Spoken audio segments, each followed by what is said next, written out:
if you're obsessed with working on yourself, finding out what's wrong with you, or deep diving into your life to do anything that can optimize how good it can get, then this video and this series might be for you. So sit down and get comfortable. We're gonna do something we've never done before. Yeah, I'm gonna try to get through this without making very many edits and without saying like I just did a million times. So we'll see how that goes, because that is one of the things that stops me from making videos. But one thing that I always tell my clients is just do it. If something takes up a lot of time in your brain and you're like, maybe I should start a podcast, maybe I shouldn't, and you've been thinking about it for a long time, just do it. And then if you like it, continue doing it. If you don't, you can stop. But the amount of space and time something in our head can take is ridiculous. So get it out of your head and make it into reality. So that's what I'm doing here. I've thought often about how I wanted to share my experiences of the last year and a half, and different ways to do that. And I wanted to start with doing that on a YouTube channel, but different things have gotten in the way and stopped me from doing that. So what happened? How did I get here? What made me want to start doing this? I would say this part of my story definitely started when I left my husband and started my business in 2021. I had immediate success in my business. I started out doing breath work, as a lot of you know, and Reiki, and I was working at a holistic shop here in Denver and seeing lots of clients and had a lot of immediate success. And I felt very aligned in the work I was doing. I felt very purposeful in helping others. I finally found purpose in the things that I went through, like having cancer, getting sober, a traumatic childhood, and all those things, and was able to have a life where I was helping people. Then my daughter moved out, and I moved into my dream apartment, which I'm recording from right now. Living in a studio is something I've wanted since being a very young girl. I would go to Seattle when I lived in Washington growing up, and I would imagine like what it would be like to live in one of those tall buildings and have a view. And I remember when I got sober, like 9.5 years ago, a few of my friends lived in Seattle in these studios, and when I would visit them, I would just imagine what it would be like one day when I can live in a studio and live by myself and only have to take care of myself. What could that look like? And now I was living it, you know. Last year I moved into the apartment, and I was like, this is finally that era when I'm gonna be able to just do whatever I want and focus on me and kind of like have the experience that maybe a lot of people had in their 20s. And I don't regret at all being a teen mom, having my daughter young or anything like that, but I definitely was looking forward to having this time for just me later on. Then when I got it finally, it was a lot harder than I had expected.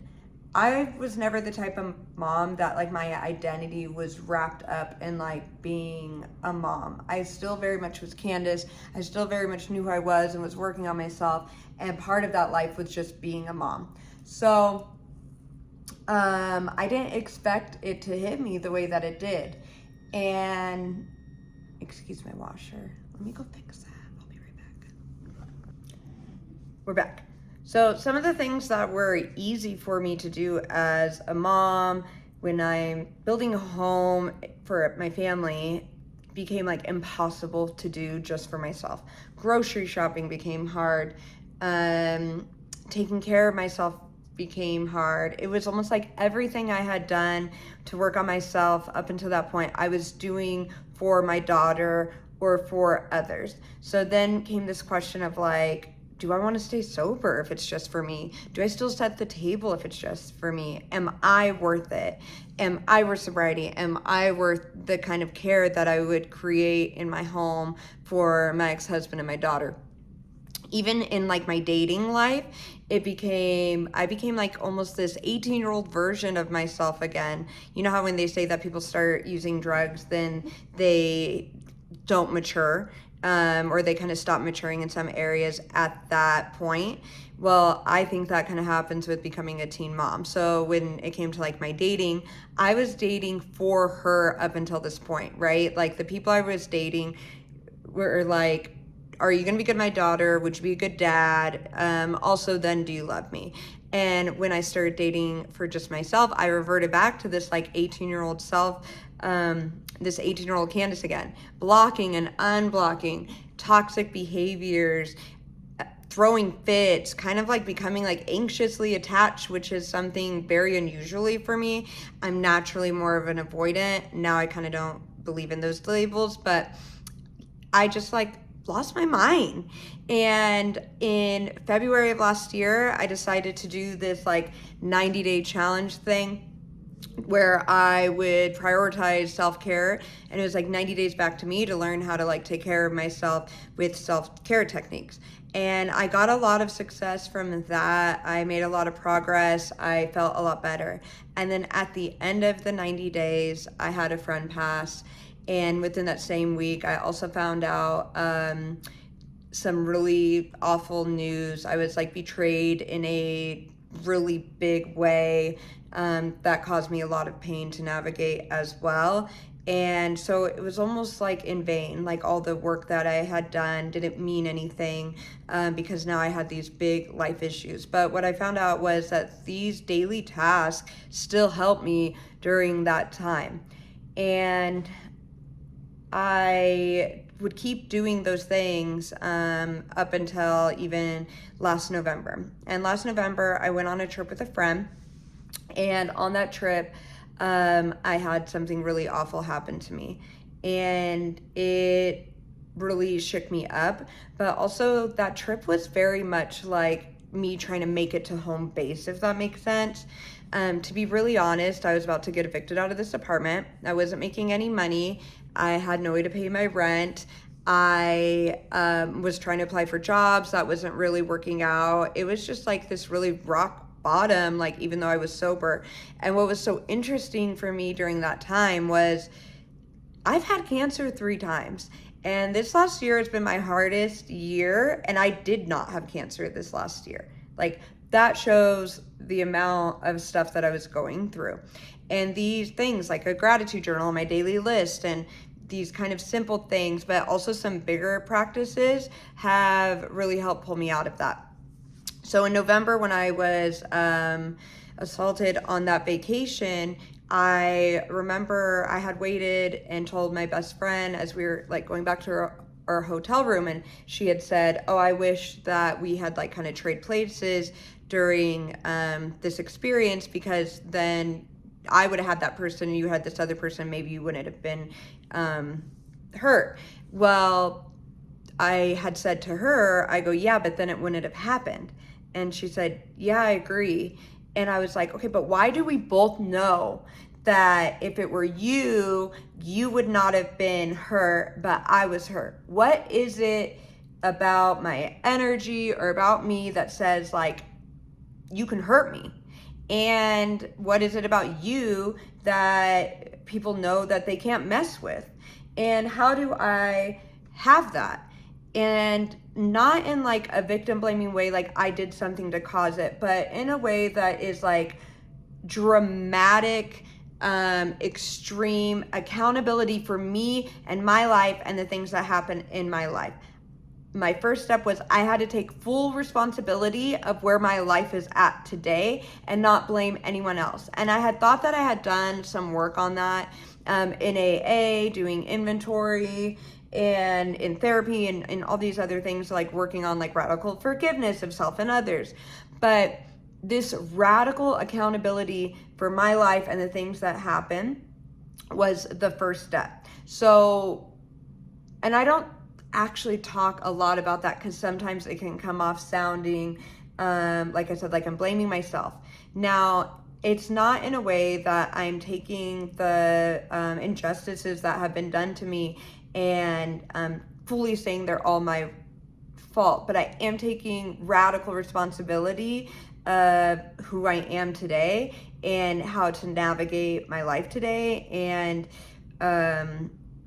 it's not, you know, they can catch these hands still. Like, I still feel that, but I also feel fully responsible for my own healing, this journey I'm on, and how to care for myself to get myself out of this. So I came back from that trip.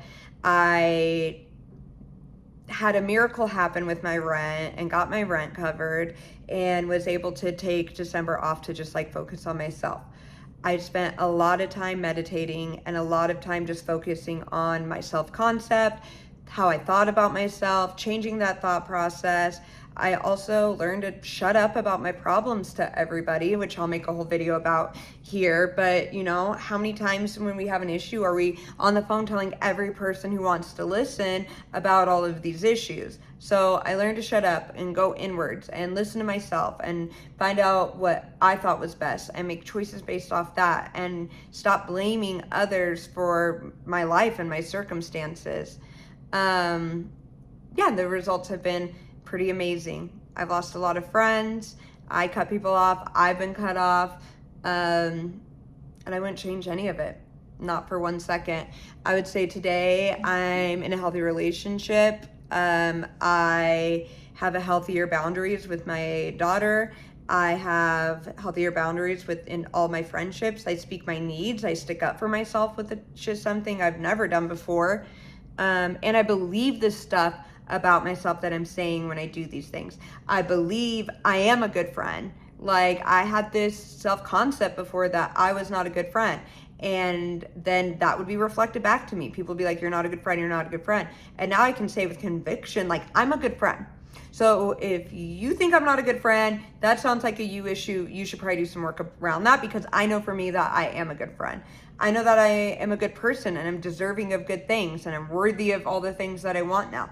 That if you knew me before, you would know that that's like a radical transformation, because I thought for the longest time I only deserve bad things. Only bad things should happen to me, because I had this guilt that I carried around either from past childhood experiences or whatever it was, that I was only worthy of shit.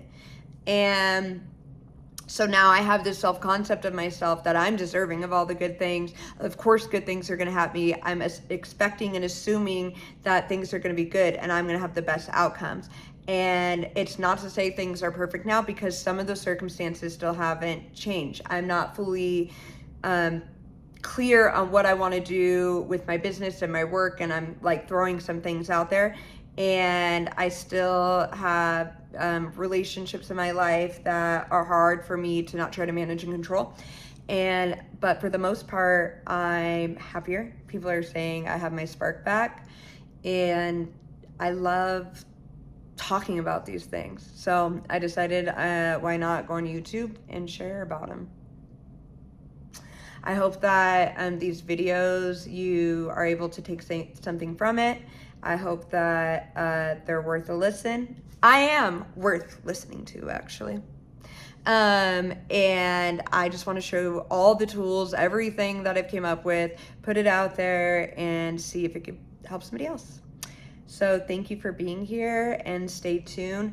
I haven't decided how often I'm going to drop a video yet. I just decided I'm going to start this, but probably I'm going to challenge myself to do a video every day for the next 10 days. And then during that 10 days, I'll come up with a schedule. So stay tuned for the next one.